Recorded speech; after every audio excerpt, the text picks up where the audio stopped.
السلام عليكم ومرحبا بكم معي في وصفة جديدة من وصفات مطبخ محمد. وصفة اليوم إن شاء الله راح نحضر مع بعض وصفة البريوش. راح نحضرها بزوج نكهات اللي هي نكهة المعجون أو المربى مع نكهة الكريمة. طريقة التحضير راح تكون سهلة وأيضا راح يوجد في وقت جد قصير. نتمنى فقط الوصفة تاع اليوم راح تنال إعجابكم. أما فيما يخص المقادير راح نحتاج 500 غرام من الفرينة أو الدقيق الأبيض اللي هي 4 أكواب. عندنا أيضا 5 غرامات من الخميرة الكيميائية و7 غرامات من الملح، 10 غرامات من الفانيلا و10 غرامات أيضا من خميرة الخبز. عندنا 60 غرام من الزبدة أو المارغرين اللي هي حوالي ملعقة ونصف، وعندنا أيضا 60 غرام من السكر اللي هي 3 ملاعق، زوج حبات من البيض، وراح نحتاج أيضا الحليب للعجن. نجوز الآن نشوفوا طريقة التحضير. راح نبدأ على بركة الله في طريقة التحضير. في الأول راح نبدأ نجهز في الخميرة. راح نحط في الأول الكمية تاع السكر اللي هي 3 ملاعق. راح نضيف عليها خميرة الخبز اللي هي حوالي ملعقة لكن ما تكونش معمرة مليح. لاحظوا الكمية شحال في الملعقة. نعاود نحركهم مع بعض وراح نضيف عليهم كمية الحليب. نخلي كمية قليلة فقط. نحركهم مع بعض ونخلي الخميرة جانبا تتفاعل. هنا الخميرة راهي تفاعلت. راح نضيف كمية الفانيلا ونضيف أيضا البيض. هذه الحبة الأولى وهذه الحبة الثانية، وراح نخلط كامل هذو المقادير مع بعض. راح نحط الكمية تاع الفرينة اللي نكونوا غربلناها مسبقا. نضيف الآن الملح. هكذا نعاود نحرك الملح مع الفرينة. نعمل حفرة في الوسط ونحط الخليط اللي كنا حضرناه ونبدأ بسم الله نجمع في العجين. راح نضيف الآن الحليب اللي كان بقالي. هكذا يعني الكمية تاع الحليب اللي استعملتها بالغرام عندنا 220 غرام. لاحظوا القوام تاع العجين اللي لازم تتحصلوا عليه. يعني العجين تاعكم يكون طري لكن ما يكونش طري بزاف. وراح نبدا نعجن فيه دقيقه ولا اثنين، يعني فقط باه ندخلوا المكونات اللي باقيين اللي هي الخميره الكيميائيه والزبده. في الاول راح نعاود نفتحوه بالسكين ونضيف كميه الخميره الكيميائيه ونعاود نجمعوا العجين تاعنا غير بشويه فقط. غير نلقاو الخميره تجانست مع العجين، نعاود نفتح العجين ونضيف الان الكميه تاع الزبده اللي راح نقسمها على اثنين. نعملوا جزء في الاول هكذا. هكذا غير نلقاو العجين تشرب الكميه تاع الزبده، نعاودوا نفتحوا العجين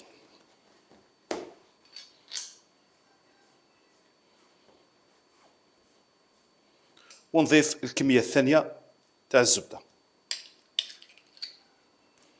ونعاود ندخل الزبده في العجين بنفس الطريقه.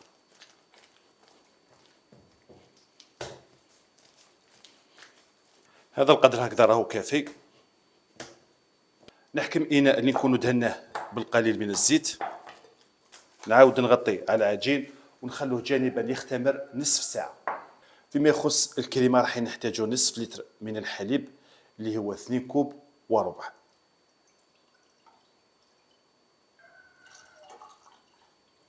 وهنا عندنا ربع كوب. نضيف عليه مباشرة 30 غرام من المايزينا اللي هي 2 ملاعق يكونوا معمرين بهذا الشكل، وملعقة أيضا من الفرينة اللي هي 20 غرام، مع 80 غرام من السكر اللي هي 4 ملاعق يكونوا معمرين بهذا الشكل. نعاود نحرك كامل المقادير مع بعض، يعني نبقى نحرك حتى نتأكد أنه الفرينة مع المايزينا ذابت. هذاك الوقت نشعل النار ونبقى نحرك على نار تكون قليلة حتى نتحصلوا على القوام الكريمي. غير نلقاو الكريمة بدات تغلي وتماسكت، هذاك الوقت نطفي عليها النار ونقلبها مباشرة في إناء آخر. نغطيها بكيس بلاستيكي وراح نخلوها جانبا تبرد. بالنسبه للمعجون او المربى ما راحش نخدم به مباشره لانه القوام تاعو راه خفيف. راح نعاود نعدل فيه شويه كما تقدروا تستعملوا هذه الوصفه ايضا في لي صابلي او انواع اخرى من الحلويات. راح نحط الكميه تاع المعجون، يعني هنا استعملت كوب، انتم تقدروا تستعملوا فقط نصف كوب. عندي هنا نصف كوب تاع الماء، راح ندير كميه ونخليه كميه قليله هكذا. ونضيف ايضا كميه من قشور الليمون. بالنسبه لقشور الليمون يعني هذا شيء اختياري. نعاود نحركهم كامل مليح. يعني كما راكم تلاحظوا ما نضيفوش السكر في هذه الوصفه لانه المعجون تاعنا راهو احلو. كي نلقاو الماء تخلط مليح مع المعجون، هذاك الوقت نشعل عليه النار ونخليه على نار قليله حتى يغلي. في نفس الوقت الكميه تاع الماء اللي بقات لي راح نضيف عليها كميه من المايزينا. هنا عندي 15 غرام. ونعاود نحركها كامل مليح. هنا غير نلقاو المعجون تاعنا بدا يغلي، هذاك الوقت راح نحرك المايزينا وراح نضيفها للخليط.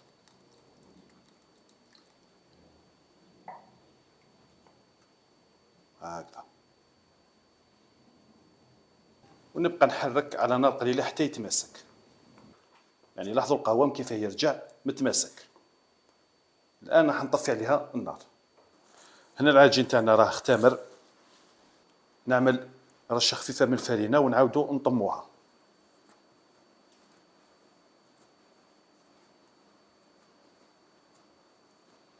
وراح نبدا نفتح في العجين تاعنا على شكل مستطيل.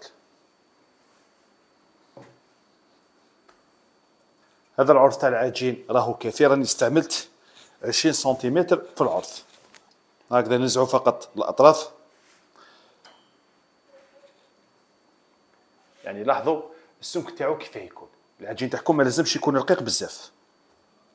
هكذا. ونعاودوا نقسموا العجينه في المنتصف. ونزيد ايضا نعاودوا نقسموها في الوسط. نحط زوج قطع في الصينيه ونعاودوا نسووهم شويه فقط، يعني بيبقاو محافظين على نفس العرض. راح نحكم حبه تاع بيض اللي نكون ضربتها مع القليل من السكر، يعني درت كميه قليله فقط من السكر مع الحبه تاع البيض. ونمسح كامل العجين. نزيد ايضا القطعه الثانيه. نحكم المعجون اللي كنا حضرناه وراح نعمل خط في الوسط.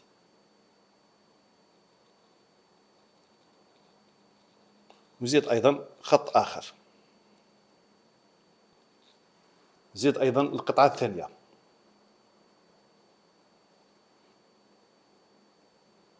نعاود نحكم القطعه الثانيه تاع العجين ونعاودوا نلصقوها في الاعلى بهذه الطريقه.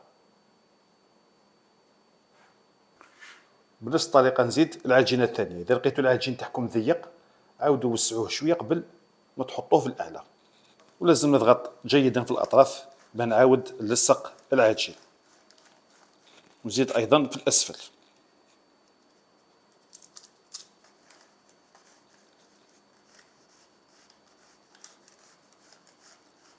نعاود نحكم البيض ونعاود ندهنهم كامل في الاعلى.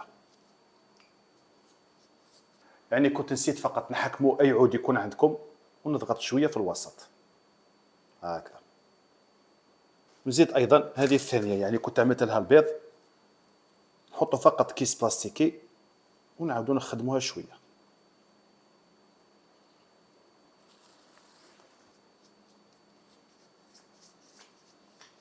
ونحطوا ايضا كميه من الكريمه في الاعلى.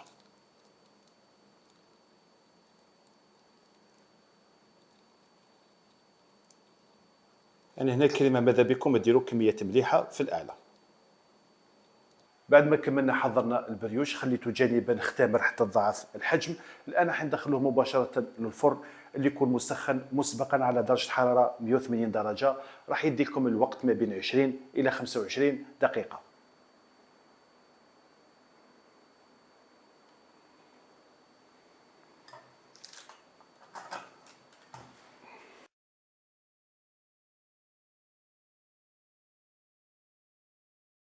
ودائما كي نجي نقسم نبلل السكين بالقليل من الماء. في الاخر فقط نعاودو نمسحوه بكميه من الناباج. هذه هي النتيجة النهائية لوصفة تاع نهار اليوم. شوفوا ما شاء الله الشكل النهائي اللي رايحين تتحصلوا عليه. يعني البريوش راح يكون بزوج اذواق، ذوق المعجون وذوق الكريمه. وشفنا ايضا الطريقه اللي نقدروا نضاعفوا بها الكميه تاع المعجون، وهذيك الطريقه راح تساعدكم بزاف في عده وصفات لانها راح تكون جد اقتصاديه. لاحظوا معنا القوام تاع البريوش كيف يكون. بسم الله، يعني القوام تاعو راح يكون اسفنجي ما شاء الله.